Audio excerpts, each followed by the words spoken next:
तो गाइस मैं हूं तो और आप देख रहे हैं रेसलिंग फैंस नेटवर्क। तो डब्ल्यूडब्ल्यूई वाले मोस्ट लाइकली रेसलमेनिया के लिए एक सरप्राइज प्लान कर रहे हैं, वो भी रैंडी ऑर्टन कोडी रोड्स के मैच में। आपको मालूम है कि टेड डिबियासी जूनियर वैसे भी रूमर है कि शायद वही रैंडी ऑर्टन से बात कर रहे हैं ऑन कॉल, एंड उन पे अभी रिसेंटली पता चला है भाई कि जो भी लगे हुए थे केसेस वगैरह वो ड्रॉप कर दिए गए हैं एंड वो नॉट गिल्टी पाए गए हैं। तो अब ऐसे में वो बिल्कुल फ्रेश हैं, बिल्कुल सही हैं एंड शुद्ध हैं डब्ल्यूडब्ल्यूई में आने के लिए। हुआ अभी कुछ ऐसा कि Ted DiBiasi junior got a call during a recent podcast with his attorney April 19th Vegas Bucket, ये बात बोली गई कॉल पे।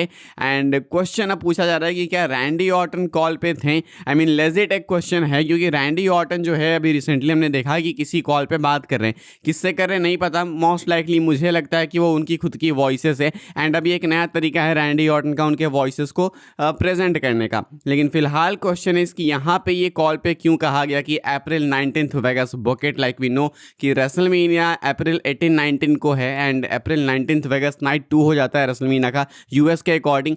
तो इससे दो चीज़ें हैं, अगर ये एक्चुअली में आने वाले हैं, ये अगर कुछ भी मतलब बुलसेट नहीं है, तो ऐसे में रैंडी ऑर्टन कोडी का नाइट 2 मेन इवेंट करेगा। एंड अगर नहीं तो फिर हो सकता है कि भाई ये बस ऐसे ही फालतू की हाइप बनाई जा रही होगी। लेकिन एक फैक्ट की बात करता हूँ, सच्चाई बताता हूँ, टेड डिबियासी जूनियर के लिए कौन ही एक्साइटेड है। मतलब ठीक है, लेगेसी का पार्ट थे, रैंडी ऑर्टन ने लेगेसी को मेंशन भी किया है पिछले कुछ हफ्तों में, लेकिन ठीक है रैंडी ऑर्टन कोडी रोड से खुद अकेले में एक सिंगल्स फ्यूड ज़्यादा बेटर है। मुझे लगता है कि टेड डिबियासी की इन्वॉल्वमेंट यहाँ पे इस फ्यूड से ज़्यादा कुछ ऐड करने से उल्टा काफ़ी कुछ नहीं लेगी। मुझे लगता है कि टेड डिबियासी जूनियर की इन्वॉल्वमेंट नहीं होनी चाहिए एंड वी वांट कि रैंडी ऑर्टन क्लियर जीते यार। रैंडी ऑर्टन को हेल्प वगैरह की नीड है नहीं, टू बी वेरी ऑनेस्ट। लेकिन अगेन बात है कि सामने कोडी रोड से डब्ल्यूडब्ल्यू वाले कोडी को प्रोटेक्ट करने के लिए किसी भी लेवल पे जा सकते, तो हो सकता है कि टेड डिबियासी जूनियर को ऑर्टन के साथ डाला जाए। हालांकि ये बस एक अर्ली गेस है, फिलहाल इस पॉडकास्ट में इनको कॉल आया, अब ये भी स्क्रिप्टेड हो सकता है ऑब्वियसली, ये कॉल आया जो शायद इन्होंने खुद ही सेटअप किया हो फैंस को हाइप करने के लिए फॉर रेसलमेनिया में भी।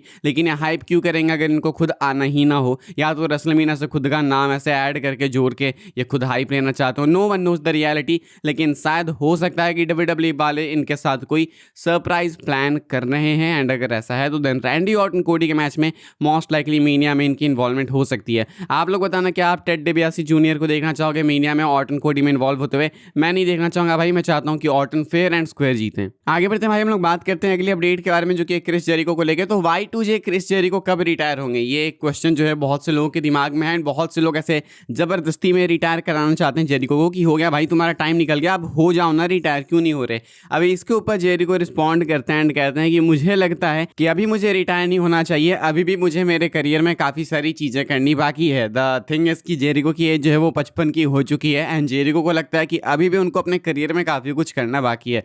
मुझे ऐसा लगता नहीं कि जेरिको के पास काफ़ी कुछ बचा हुआ है, मुझे लगता है बस एक फाइनल रन की बात करें शायद वो डब्ल्यूडब्ल्यूई में मे भी शायद वो बाकी रह गया हो, वो है तो ठीक है, क्योंकि 55 की एज में भाई ऐसी कौन सी चीज़ है जो आप अपने करियर में करना चाहोगे, वो भी डब्ल्यूडब्ल्यूई जैसे स्पोर्ट में, जो कि आप कह सकते हो एक यंग मैन स्पोर्ट है, यानी तो एक मिडिल एज मैन स्पोर्ट है। जेरिको तो मतलब ओल्ड में आएंगे ना, बहुत ज़्यादा हो गया। लेकिन फिलहाल जेरिको की बात करें अगर रिटायरमेंट की, तो जेरिको के हिसाब से माने तो उनको अभी भी अपने करियर में काफ़ी कुछ करना है। लेट्स सी वो डब्ल्यूडब्ल्यूई में आगे करना चाहेंगे या फिर AEW में ही इनको मौका मिल जाएगा। आगे बढ़ते हैं, हम लोग बात करते हैं भाई विंस मैकमैन की। विंस मैकमैन को एक बार फिर से अक्यूज़ किया गया है एंड साथ में डोनाल्ड ट्रंप को भी अक्यूज़ किया गया है। क्या है ये कहानी, मैं आपको बताता हूँ भाई। फिलहाल ये जो है वो जेसी वेंटोरा ने रिवील किया है। जेसी वेंटोरा भी एक रिसेंट इंटरव्यू में आए थे एंड यहाँ पे इन्होंने ऐसा रिवील किया कि Donald Trump WWE hall of fame में सिर्फ इसीलिए गए बिकॉज उन्होंने विंस मैकमैन की हेल्प की। किस तरीके से हेल्प की, तो डोनाल्ड ट्रंप ने विंस मैकमैन को हेल्प करा उनके सेक्सुअल एक्यूजेशन से बाहर निकलने में।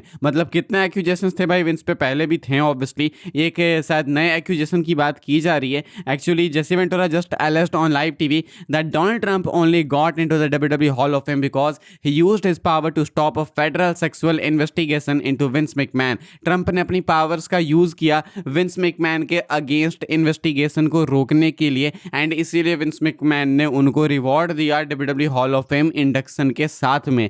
तो हॉल ऑफ फेम में इंडक्ट इसलिए नहीं किए गए हैं ट्रंप बिकॉज वो WWE में आए थे, स्टोरी का पार्ट थे, वो इसीलिए किए गए बिकॉज उन्होंने विंस को पर्सनल लाइफ में हेल्प किया, ऐसा कहना है जेसी वेंटोरा का। इसमें कितनी सच्चाई है कितनी नहीं वो ये जाने, लेकिन ये बिल्कुल भी शॉकिंग नहीं होगा, 1% भी नहीं अगर इनकी बातें सही है तो। Because we know Vince McMahon, we know Donald Trump, भाई दोनों ही एक से बढ़ के एक हैं। डोनाल्ड ट्रंप तो कुछ ज़्यादा ही लेवल्स पे हैं, like Epstein files and all you know, and Vince McMahon का भी हमको मालूम ही है, तो ये बिल्कुल भी शॉकिंग नहीं है। आप बताना आपके क्या थॉट्स हैं। एक नई एक्यूजेशन फिलहाल विंस मैकमैन पे लगाई गई है। आगे हम लोग बात करते हैं भाई अगली अपडेट के बारे में, जो कि final boss great one the rock को लेके। क्या डब्ल्यूडब्ल्यू वाले एक्चुअली में मेनिया से पहले चाहते हैं कि आपको बिलीव हो जाए कि फाइनल बॉस शायद डब्ल्यूडब्ल्यू में वापस आने वाले हैं वापस से? डब्ल्यूडब्ल्यू ने एक्चुअली एक वीडियो पोस्ट की अपने यूट्यूब चैनल पे, आप लोग देख सकते होगे। एंड ये है वही सेगमेंट जहां पे रॉक ने कोडी को ब्रूटलाइज किया था ऑफ एयर जाने के बाद। Monday night raw of air गया था, उसके बाद भी रॉक अपनी पिटाई चालू रखते हैं कोडी पे। ये मुझे लगता है कि 2024 का बेस्ट सेगमेंट एवर था। यहाँ पे बहुत ही क्रेजी स्टफ कर दिया था कुछ रॉक ने, जो कि आज तक लोग याद रखते हैं। एंड इसके कारण ही, मेनली इस सेगमेंट के कारण, मुझे लगता है कि फाइनल बॉस प्रॉपर्ली एस्टैब्लिश हुआ था। डब्ल्यूडब्ल्यू का इसको पोस्ट करना जस्ट बिफोर रेसलमेनिया, एंड वो भी तब पोस्ट करना जब हमको मालूम है कि मंडे नाइट रॉ में फैंस ऐसा बिलीव कर रहे हैं कि एक टीज था रॉक का, क्योंकि पीछे प्रोडक्शन ट्रक पे रॉक देखने को मिल रहे थे। ये लास्ट टाइम जब 2024 में हुआ था सीना एंड स्टोन कोल्ड के साथ, तो वो दोनों ही प्लान थे मेनिया के लिए। भले ही स्टोन कोल्ड आ नहीं पाए, प्लान्स चेंज हो गए, लेकिन प्लान थे। John Cena and stone cold की जगह अंडरटेकर आ गए। एंड इस साल भाई हम देख रहे हैं कि प्रोडक्शन ट्रक पे रॉक को दिखाया गया है कैमरा में बिल्कुल फोकस कर करके। एंड ऑल्सो रैंडी ऑर्टन के कॉलिंग वाले सेगमेंट में दिखाया गया था, टेक्स्ट लिखा हुआ भाई कि एवरीथिंग मैटर्स। तो हु नोज भाई, may be this matters. And WWE वाले शायद हो सकता है कि टीज कर रहे होंगे। फिलहाल ये एक इंटरेस्टिंग चीज़ है, ऐसा तो नहीं बोलूँगा कि बिल्कुल ऐसा ही है, लेकिन इस पर नज़र रखने वाली बात है। आगे बढ़ते हम लोग बात कर लेते हैं भाई अपनी आखिरी अपडेट के बारे में, जो कि अमेरिकन नाइटमेयर कोडी रोड्स के बारे में। कोडी रोड्स भाई फाइनली अपने अटैक के ऊपर रिस्पॉन्ड करने वाले हैं। ऑर्टन ने उन पर बहुत ही ब्रूटल अटैक कर दिया था पिछले स्मैकडाउन के एपिसोड में, एंड इसके कारण से कोडी रोड्स अभी तक हमें देखने को नहीं मिले। उसके बाद से ये पहली अपीयरेंस होने वाली है कोडी की। आज रात पैट मैकएफे शो के ऊपर 10:35 पे कोडी रोड्स आने वाले हैं, एंड वो एड्रेस करने वाले हैं रैंडी ऑर्टन के किए हुए अटैक को। एक बहुत ही इंपॉर्टेंट सेगमेंट होगा। आप देखोगे कहाँ पे, मैं आपको बता देता हूँ। आप यूट्यूब पे जाओगे भाई, पैट मैकएफे शो सर्च कर लेना, वो यूट्यूब पे ही लाइव करते रहते हैं। ट्विटर पे भी आप देख सकते हो, लेकिन यूट्यूब है तो सब यूट्यूब पे ही देखना भाई। पैट मैकएफे शो अपना तुम मत सर्च कर लेना भाई। एंड कुछ 10:30 के अराउंड आई थिंक ये सब कुछ चालू हो जाएगा, तो तुम 10:30 में बैठ सकते हो। एक्चुअल टाइमिंग 10:35 है, लेकिन 10:30 पे भी मान लो हो सकता है, तो 10:30 पे आपको देखना है तो आप पैट मैकएफे शो पे देख सकते हो। कोडी रोड्स आपको कुछ 5-10 मिनट के अंदर वहां पे देखने को मिल जाएंगे। And then Cody Rhodes will talk about Randy Orton. Updates की माने तो कोडी रोड्स क्राई बेबी नहीं बनने वाले हैं। कोडी रोड्स किसी भी तरीके से सिंपैथी वगैरह लेने की कोशिश नहीं करने वाले हैं, बल्कि वो काफी रूथलेस जाने वाले हैं। अब ये रूथलेस क्या वो पैट मैकएफे शो पे ही जाने वाले हैं, या फिर अगले स्मैकडाउन में जब वो अपीयर होंगे तब से जाएंगे, वो देखना होगा। लेकिन एक झलक तो हमें मिल जाएगी, हमें पता लग जाएगा कि कोडी का एटीट्यूड क्या है। क्या वो इसी चीज पे प्ले करने वाले हैं कि हाँ भाई मेरे साथ गलत हुआ, मेरा फ्रेंड था, ये था वो था, या फिर वो रिवेंज के ऊपर प्ले करने वाले हैं। तो ये इंटरव्यू आएगा, एंड जो भी कुछ होगा मैं आपको बता दूंगा। आई गेस लास्ट वीडियो में शायद मैं कवर कर सकता हूँ, अगर कर दूंगा तो कर दूंगा भाई, नहीं तो कल सुबह कवर कर लेंगे इसको। आपको देखना है तो 10:30 पे 10:35 पे आप लोग देख सकते हो पैट मैकएफे के यूट्यूब चैनल पे। फिलहाल भाई इस वाली वीडियो के लिए यही सारी अपडेट्स थी। आई होप आपको इन्फॉर्मेशन मिली हो तो वीडियो को लाइक कीजिएगा, शेयर कीजिएगा एंड सब्सक्राइब कीजिएगा चैनल को, ताकि आने वाले टाइम के अंदर आपको और भी सही डब्ल्यूडब्ल्यू के अपडेट्स वगैरह सबसे पहले देखने को जानने को मिलते रहे। फॉलो कर सकते हैं आप लोग मुझे इंस्टाग्राम एंड ट्विटर पर, लिंक आपको मिलेगा डिस्क्रिप्शन में।